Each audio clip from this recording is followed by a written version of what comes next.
GTV में मुजाहिद बलरी आपको खुशामदीद कहता है। और अब से थोड़ी देर पहले इसे ब्रेकिंग न्यूज़ ही कहा जाएगा कि प्राइम मिनिस्टर शहबाज शरीफ साहब ने खिताब किया। वैसे तो आज सुबह भी उनका खिताब IMF के हवाले से था, लेकिन ये वाला खिताब सरप्राइजिंग इस एतबार से था कि बड़े एतमाद से बड़े दो टोक अल्फाज में प्राइम मिनिस्टर शहबाज शरीफ ने यह कहा कि अगस्त 2023 को हमारी मुद्दत पूरी हो रही है और यूं हम आने वाली हुकूमत को इक़रार हवाले कर देंगे। जी हाँ, प्राइम मिनिस्टर शहबाज शरीफ ने बड़ा मुख्तसर खिताब था जिसमें उन्होंने कहा कि हमने 15 माह में 4 साल की गंदगी का सफाया कर दिया। उनका इशारा तहरीक इंसाफ के साथ था। प्राइम मिनिस्टर शहबाज शरीफ ने अगस्त 2023 का जिक्र किया, लेकिन ख़ास तौर पर 14 अगस्त का जिक्र नहीं किया जब असम्बलियाँ खुद ब खुद तहलील ख़त्म हो जाएंगी आइनी कानूनी तौर पर। अगर 14 अगस्त को असम्बलियाँ तहलील हो जाती हैं तो फिर हुकूमत को 60 दिन में इंतखाबात कराने पड़ेंगे। लेकिन अगर ये हुकूमतें 8 अगस्त जैसा कि पीपल्स पार्टी कह रही है, 11 अगस्त जैसा कि इनके मिनिस्टर कह रहे हैं, तो फिर 90 दिन के अंदर इंतखाबात कराए जाएंगे। हमारे साथ डॉक्टर हुमा बकाई सीनियर एनालिस्ट मौजूद हैं। डॉक्टर साहिबा, बिल्कुल अचानक कभी आधे घंटे पहले प्राइम मिनिस्टर शहबाज शरीफ आए, ज़रूरत पेश आई, क्या IMF की जो शराइत थी उसमें यह भी मशरूत था कि वो फ़ौरन ही इलेक्शन के बारे में जो इबहाम है दूर हो जाएंगे, दूर करेंगे, और ये जो इनके ऐलान के बाद क्या इबहाम दूर हो जाएगा? डॉक्टर हुमा बकाई।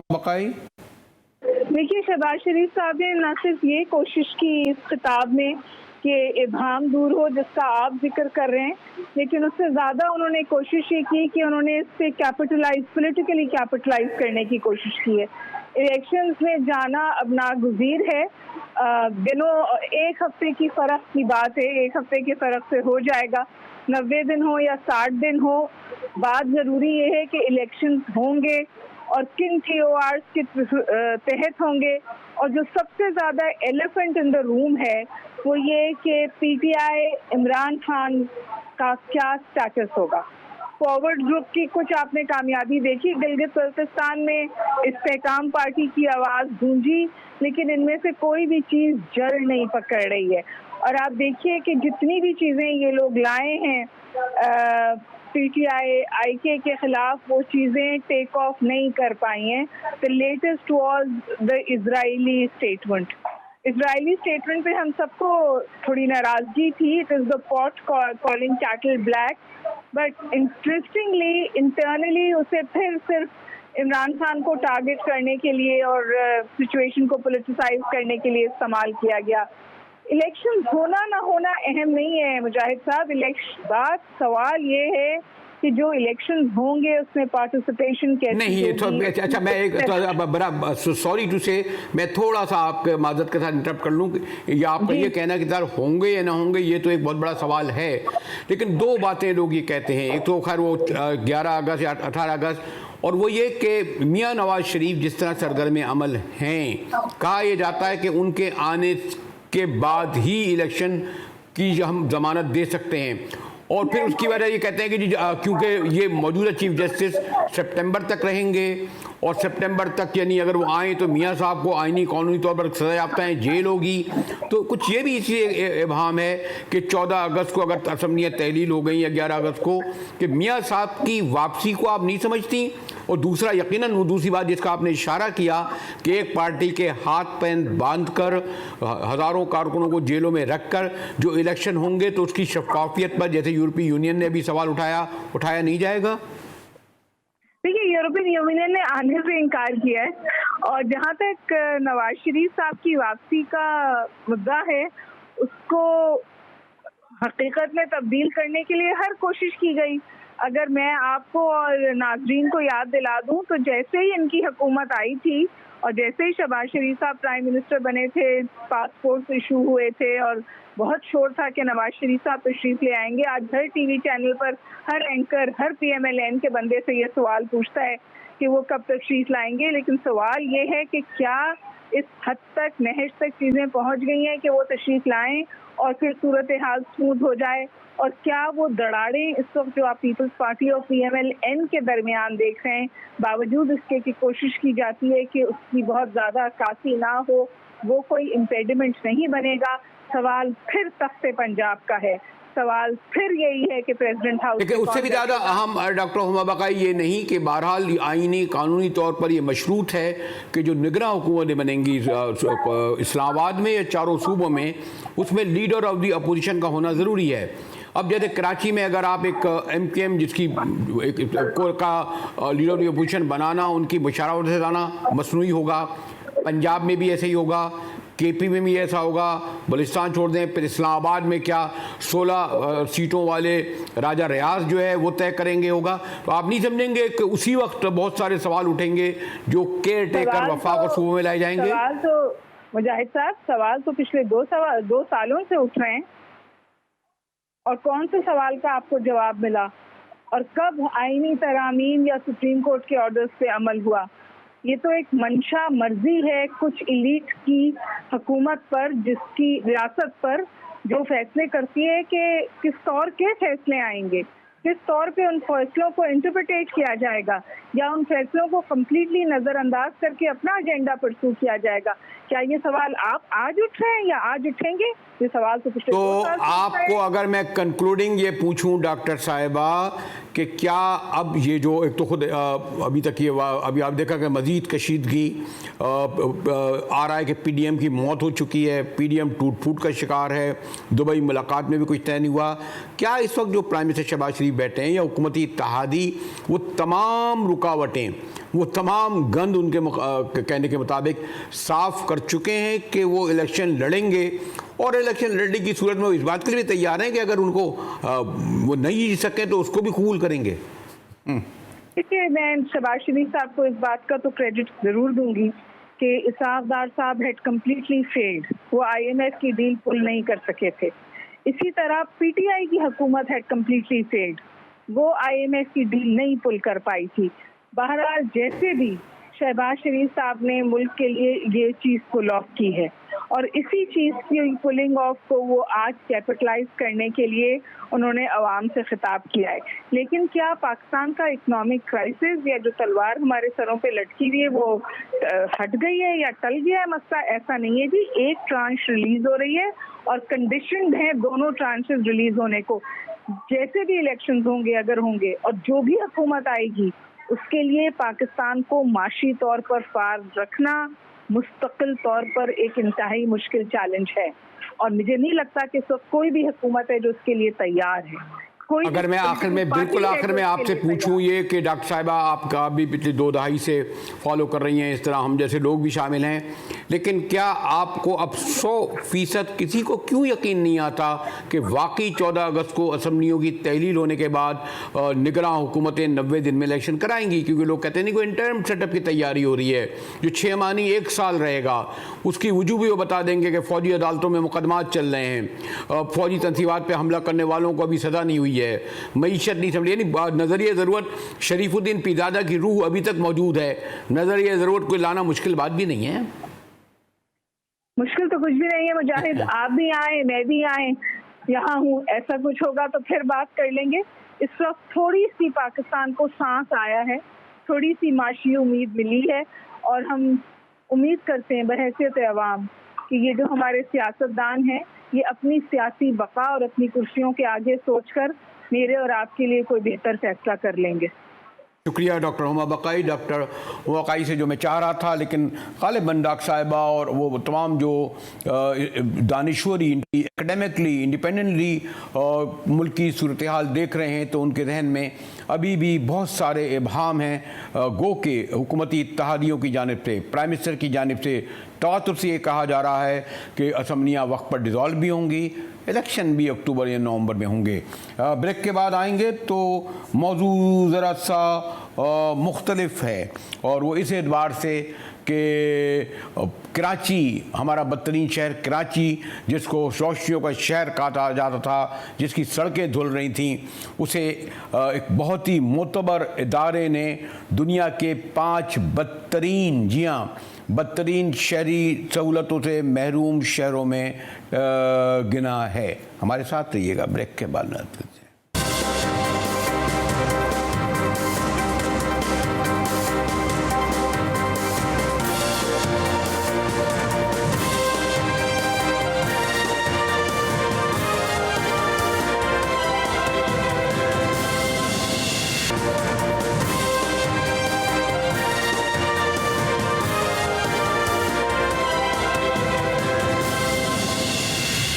टीवी में एक बार फिर मुजाहिद बेलवी आपको खुशामदीद कहता है। वज़ीर आज़म का खिताब अपनी जगह, IMF भी अपनी जगह, लेकिन बहरहाल पाकिस्तान का सबसे बड़ा शहर 2.5 करोड़ आबादी कहते हैं, 3 करोड़ रोशनियों का शहर कहलाता था।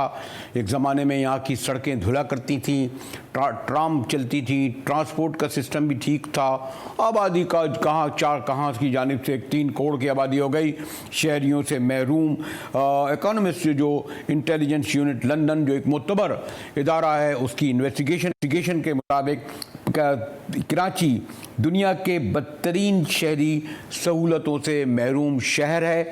यानी अगर उन्होंने 173 मुल्कों का जायज़ा लिया है, हेल्थ में, एजुकेशन में, ट्रांसपोर्ट में, इंफ्रास्ट्रक्चर में, तो वहाँ कराची शहर को, बदकिस्मत शहर को 169वें नंबर पर रखा गया है।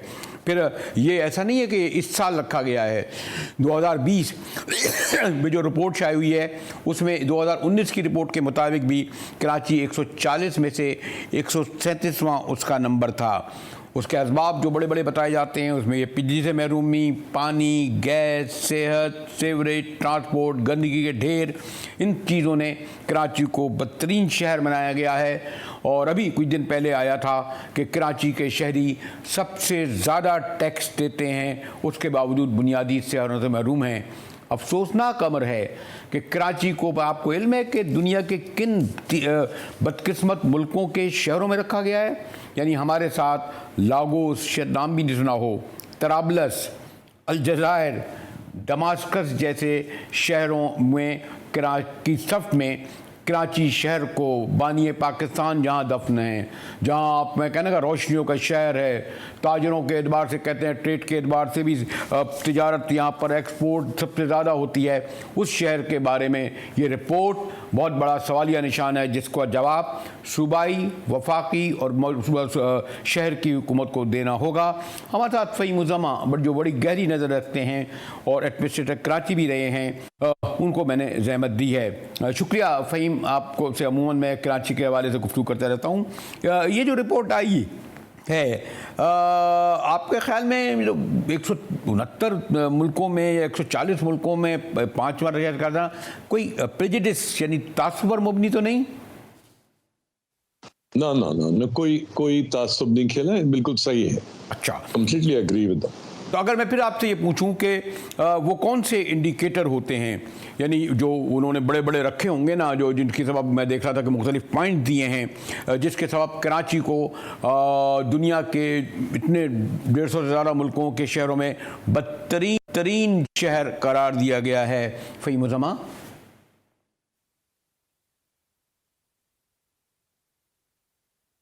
मतलब बेसिकली क्वालिटी ऑफ एयर क्या है, ट्रांसपोर्ट क्या है, अवेलेबल पानी, जो एक्सेस टू बेसिक नेसेसिटीज, ये इन चीज़ों को देखकर एक जो है वो सेट किया जाता है। उसे 1:4, 1:4, 1 2 3 4 1 2 3 4 करके रेट करते जाते हैं, तो पता लगता है कि जब जो 175 में से सिर्फ आपको एक आधी बेहतर मिला तो वो।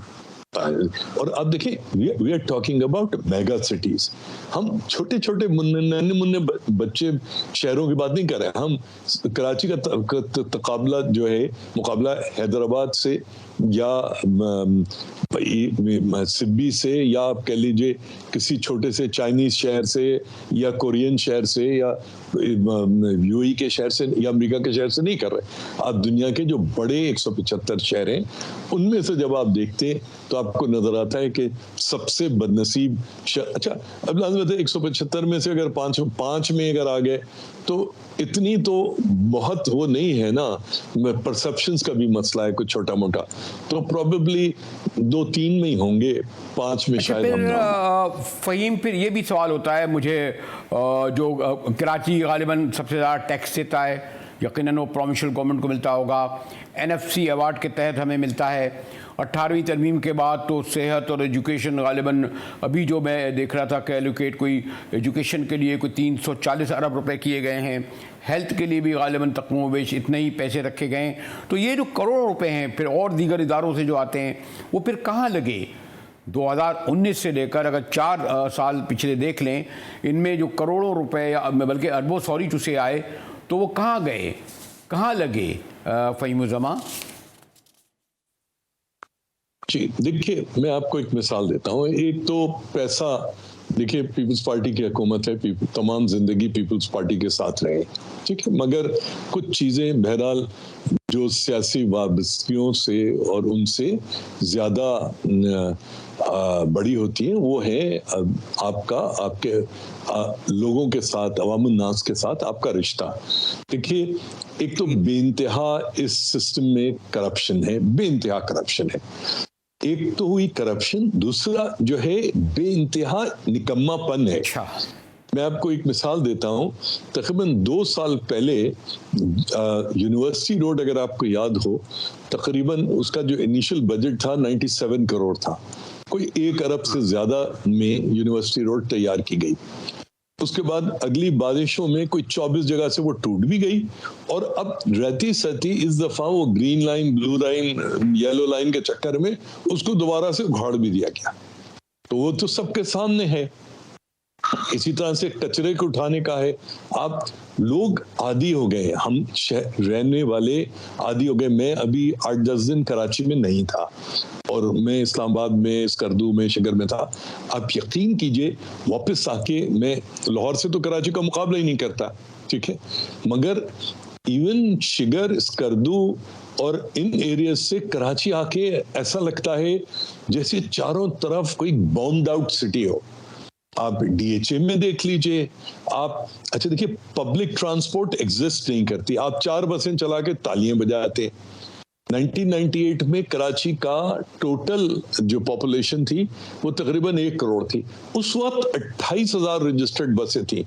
आज 6,000 बसें नहीं है, और वो 6,000 बसें भी जो है ज्यादातर रूट्स पे नहीं चलती। कंपनीज ने अपने उस पे कर ली। तो liveability is not only about cleanliness, कि सिर्फ सफाई कितनी है, कचरा कितना उठा, वो तो है ही नहीं। सड़कें कितनी टूटी हुई है, वो तो है ही। मैं 2 गाड़ियां, हमारी दोनों की दोनों गाड़ियां पुरानी गाड़ियां, नहीं है, परफेक्टली गुड उनके वो थे सस्पेंशन। अभी एक को बनवाने में लाख रुपए से ज्यादा खर्चा आया है, और ये यूज्ड पार्ट्स डाल के, काबुली पार्ट्स डाल के जो है ये वो हुआ है। तो ये आप मुझे बताइए ना, इस शहर में ना पानी है। मुझे वो शख्स बता दीजिए जिसके घर में नलके से पानी आता हो। मैं सीएम हाउस की या मिनिस्टर साहब के घर की बात नहीं कर रहा, या वहाब सिद्दीकी साहब की, मुर्तजा वहाब साहब की, मगर आप मुझे बताइए, हमें से हर शख्स टैंकरों से पानी, मतलब बिजली आती नहीं, कलेक्टिव सजा मिलती है आपके इलाके से, इतनी बिजली चोरी होती है तो इतने घंटे लोड शेडिंग हो गया। आप ओल्ड सिटी एरियाज में चले जाएं, लोग कहते हैं हम 100% अपने बिल्स देते हैं, मगर आप जाके देखिए लेकिन फ़हीम, आपने यकीनन ये रिपोर्ट अपनी जगह बड़ा मायूसकुन कराची का हाल और माजी तो खैर था ही, मुस्तकबिल बताया रहे हैं। तो ये जो नए एडमिनिस्ट्रेटर आए हैं, प्रोविंशियल गवर्नमेंट बड़े दावे कर रही है, तो क्या कोई सुधार के चांसेस हैं? कुछ उम्मीद है कि ये जो सड़कों का हाल है, जो बिजली का हाल है, जो पानी का मसला है, जो गैस का मसला है, इनमें कोई बेहतरी ला सकेंगे? माशाल्लाह कोई फंड की कमी तो नहीं है ना वहीम? देखिए, कराची को, ये करप्शन वरप्शन की मैं बात नहीं कर रहा। देखिए, कराची को भंबोड़ना और नोचना छोड़ दीजिए, कराची को इसके हाल पे छोड़ दीजिए। कराची को मुर्तजा वहाब साहब ही चलाएं। मुर्तजा वहाब को, केएमसी को, कराची शहर को एम्पावर कीजिए। कराची के हालात बेहतर हो जाएंगे। कराची के लोग टैक्सेस देते हैं, और जो टैक्सेस नहीं देते उनसे टैक्स मांगते हुए शर्म आती है, क्योंकि जवाब में कुछ नहीं मिलता। आप कराची के बहुत बड़ी तादाद डॉक्टरों की है जिनके क्लिनिक्स पे जाते हैं, 3-3, 4-4 हजार रुपए उनकी फीस है। कोई आप सब कैश लेते, कोई क्रेडिट कार्ड या कोई रसीद नहीं देता, ठीक है। इसी तरह से इंजीनियरिंग फर्म्स हैं, ज्यादातर काम कैश पे होता है। उसकी वजह यही है कि लोग ये देखते हैं कि उनको उस रिटर्न में कुछ नहीं मिलता। कराची शहर अपने आप को अपने टैक्स के वसाइल से जो है सपोर्ट कर सकता है, बशर्ते के मुजाहिद आप उनको इस बात का मौका तो दें। अगर आपने इसको तमाम इदारों के लिए, चाहे वो जय्यद इदारे हो, चाहे वो सिविलियन इदारे हो, कोई से भी इदारे हो, इन सब की मार धाड़ और उसके लिए मैंने उल्टी छुरी से काटा जाता है कराची को। और आप अगर ये समझते हैं कि क्या सख्त इक़दाम लिए जाएंगे, कोई सख्त इक़दाम, क्योंकि वो तमाम ताकतवर लोग जो इस मुल्क और इस मुल्क के हुक्मरान तबकात से ताल्लुक़ रखते हैं, जो हुक्मरान माफिया से ताल्लुक़ रखते हैं, वो कभी भी इस सोना देने वाली मुर्गी को की जान छोड़ने को तैयार नहीं होगी।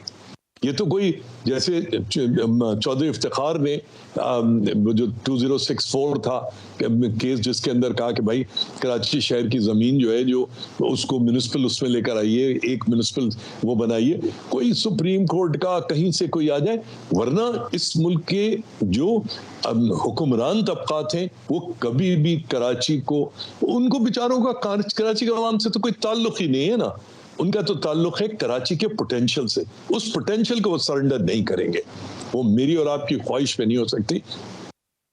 शुक्रिया फ़हीमुज़्ज़मा, साबिक़ एडमिनिस्ट्रेटर कराची का पूरा नक्शा खींचकर उन्होंने हमारे सामने रख दिया। ब्रेक के बाद आएंगे तो बहरहाल आज IMF के भी उससे निकला नहीं जा सकता, गुफ्तगू करेंगे ब्रेक के बाद।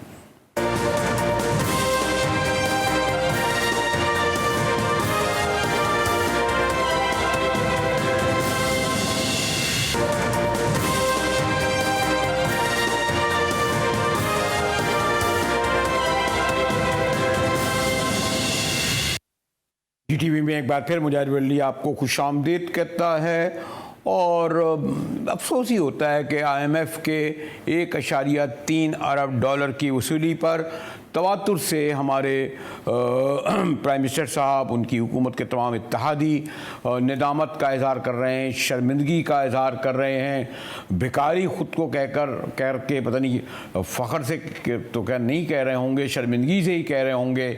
और आज भी मैंने कहा ना, कोई ख़िताब IMF के शुक्रिए और निदामत के साथ एतराफ़ात के अलावा नहीं होता। आज भी जैसे मैंने कहा, उन्होंने कहा कि ये हमें पैसे कोई हलवा पता नहीं क्या खाने से नहीं मिले। देखिए प्राइम मिनिस्टर क्या फरमा रहे थे।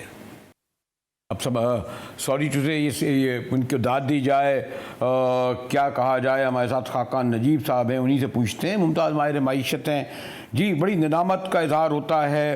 मसलन ये अगर 1.3 अरब डॉलर आ गया केस, फिर उसके साथ सऊदी इमारती मिला के चले आ गए, तो ये पैसे जो हैं ये आएंगे, क्या होगा इससे नजीब साहब?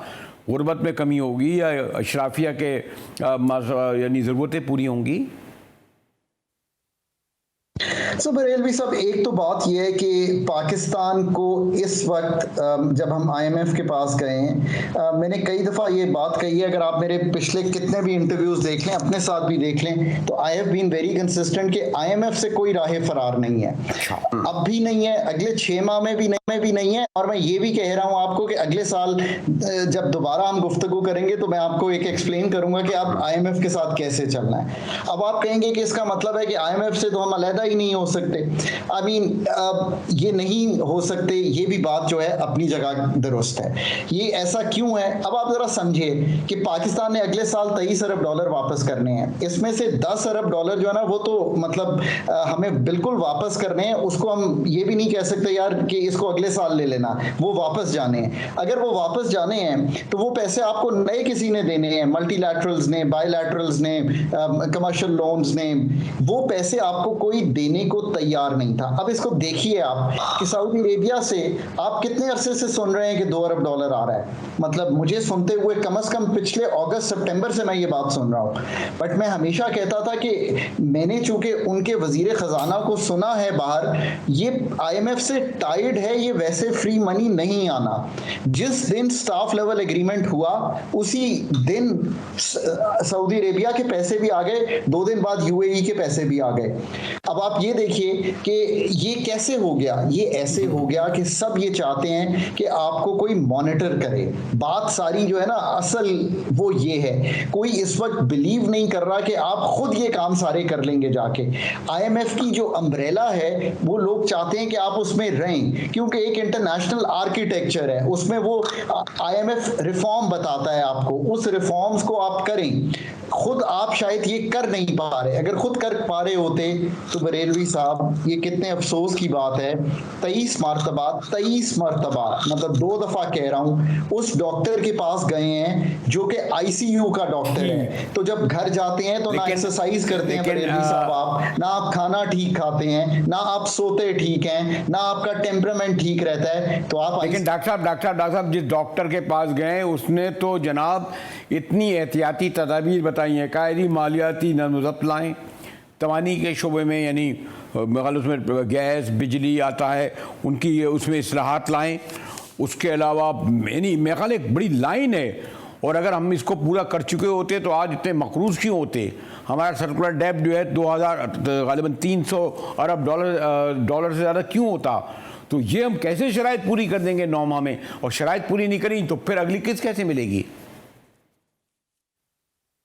तो अब इसको हम अच्छा, अब थोड़ी देर के लिए हम कहते हैं कि लेट से कि आईएमएफ नहीं है, आप मुझे कह रहे हैं कि डॉक्टर साहब बताइए करना क्या है। तो मैं आपको कहूंगा कि रिटेलर पे टैक्स लगाएं, मैं आपको कहूंगा कि आप अपनी प्रॉपर्टी पे प्रॉपरली टैक्स करें अमीरों को, मैं आपको कहूंगा कि आप इनहेरिटेंस टैक्स इस मुल्क में लगाएं। मतलब मैं आपको ये कहूंगा कि आप ब्रॉडनिंग करें अपने टैक्स बेस की। देखिए ना, ये सारे काम अगर आप करना शुरू आज कर दें, किसी ने मना नहीं किया। आप 22 लाख रिटेलर है, बिस्मिल्लाह 30,000 पे टैक्स है, बिस्मिल्लाह कीजिए, आगे बढ़िए। नहीं डॉक्टर साहब, आप ये क्यों नहीं कहते कि आपकी 80 जो है सफ़ेद हाथियों की काबीना कम क्यों नहीं करते। आप ये क्यों नहीं कहते कि ऐवान सदर का 110 करोड़ का बजट कम किया जाए। आप ये क्यों नहीं कहते कि ऐवान वज़ीर आज़म का 90 करोड़ से ज़्यादा का बजट ख़त्म क्यों नहीं किया है। 1000 के करीब कौन सूबाई असम्बली हैं जिनके तनख्वाहों, अलाउंस, टिकट, फला ये ख़त्म क्यों नहीं आ सकते। फिर हमारी ब्यूरोक्रेसी के लले, फिर हमारी पजेरों, फिर हमारा तमाम फ्यूडल आर्ट जागीरदार 2 लाख रुपए का टैक्स देता है। ये क्यों नहीं कहते। IMF इस पर क्यों नहीं जोर देती।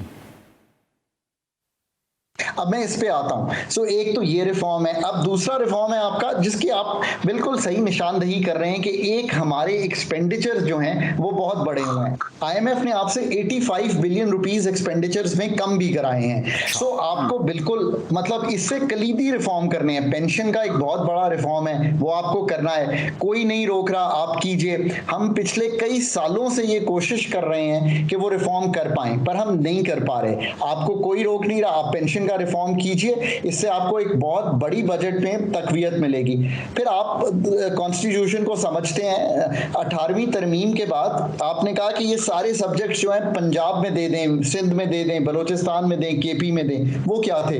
तालीम, हेल्थ, सोशल सेक्टर, ज़कात, क्लाइमेट, पॉपुलेशन, आई मीन 17 ऐसे सब्जेक्ट हैं सर, वो आपने सारे अभी भी फेडरल में रखे हुए हैं। और फेडरल में आप उनका एक खर्चा करंट का नहीं, सिर्फ तनख्वाहों का नहीं, आप डेवलपमेंट का भी उनका जो खर्चा है वो चला रहे हैं। आपको कोई नहीं रोक रहा कि आप ये रिफॉर्म जो है कीजिए और वो सारे सब्जेक्ट वहां दे दीजिए ताकि डुप्लीकेशन ऑफ मनीज ना हो। शुक्रिया हमारे डॉक्टर खाका नजीब साहब, आपको वेल में गहरी नज़र रखते हैं। और हमारे खाका नजीब साहब का कहना है कि मामला सिर्फ 9 माह का नहीं, जिसके लिए $1.3 बिलियन मिले हैं, अगली किस्तें ही मिलेंगी, लेकिन IMF से राह फरार नहीं है।